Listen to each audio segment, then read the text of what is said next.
Hi everyone, this is Fabio Farcamp from Fabio Reads with another review, this time of The Housemaid, a 2022 novel that I finally read in the year of our Lord of 2026.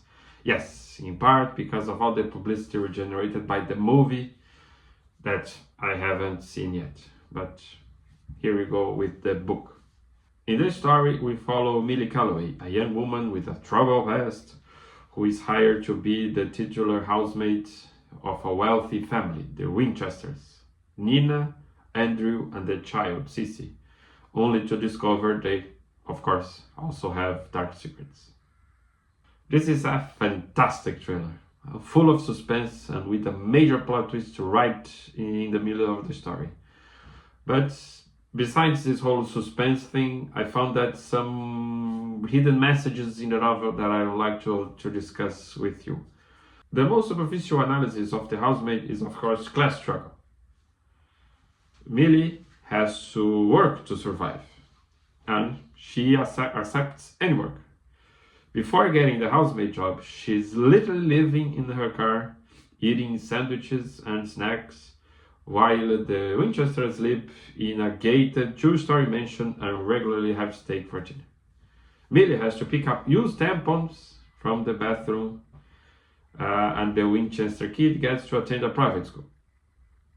I could go on with the contrast, but I think you get the point. It's very clear, very demarcated in the novel. Millie, the Winchesters.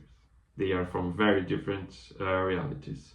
But there are also other layers besides this class thing. For example, there are the gender issues. The two women, Millie and Nina, are the protagonists of the novel. This is very clear. But the main conflicts that they get involved into involve men.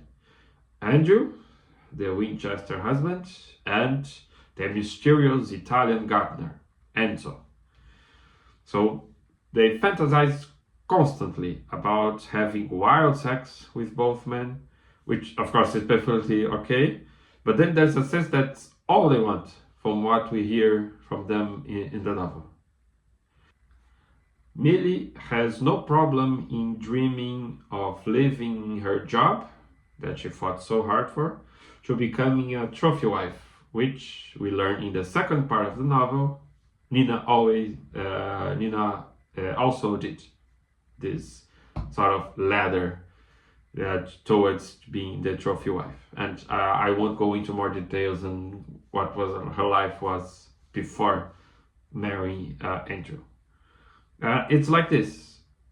This is a story of women, but of women orbiting sexy men. I got that impression, at least. Of course, this being a thriller, there's crime, and in this case involving a creepy psychopath. I found that the transition between part 1 and 2 around the major plot twist was masterfully done. I was definitely not expecting anything like that. I was completely surprised, and after going to part 2, I actually couldn't stop reading because I just wanted to see how things would roll. There's a minor twist right at the end that I have to brag that I actually suspected that was going to happen, and in fact did happen. But that major plot twist in the middle, that was completely surprising to me. Before we end, I have to point out something that's been bugging me. The similarity between The Housemaid and another great thriller, Gillian Flynn Gone Girl.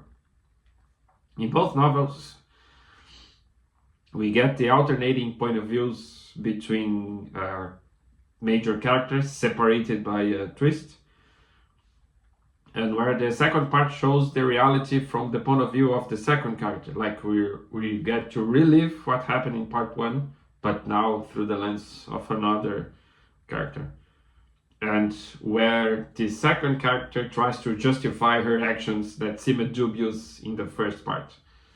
These novels, The Housemaid and Gone Girl, are separated by 10 years in publications, and I have no idea if Frida McFadden, the author of Housemaid, read Flynn's book.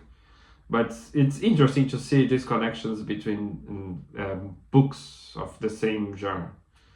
Anyway, if you like thrillers and mystery novels, I cannot recommend this highly enough. I look forward to reading the other books of the Housemaid series and also other standalone books by Frida McFadden. I hope you liked this review. Can I ask you to hit the like and subscribe button? If you have read The Housemaid and if you saw the movie, feel free to write what you thought about in this comments below. And I'll see you in the next review. Bye bye.